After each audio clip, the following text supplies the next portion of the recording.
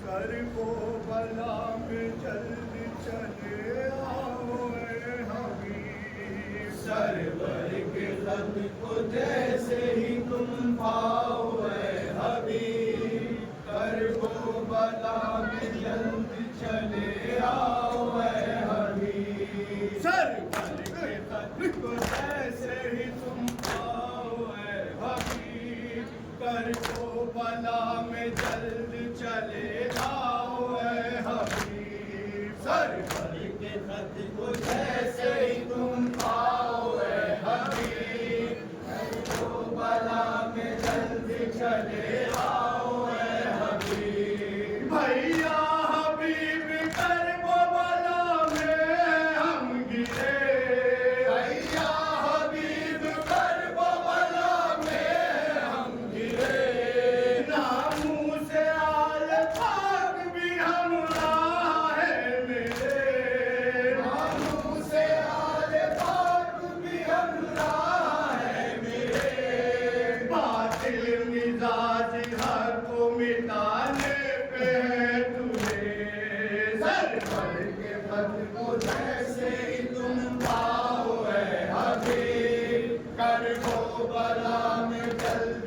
چلے آؤ اے حبیب اولاد مصطفیٰ پہ ستم ڈھاتے ہیں لعین اولاد مصطفیٰ پہ ستم ڈھاتے ہیں لعین نروا کیے ہیں آل محمد کا اہل کی نروا کیے ہیں آل محمد کا اہل کی ہم درد اس دیار میں اپنا کوئی نہیں سر کو جیسے ہی تم پاؤ اے حبیب کر دو بلا میں درد چلے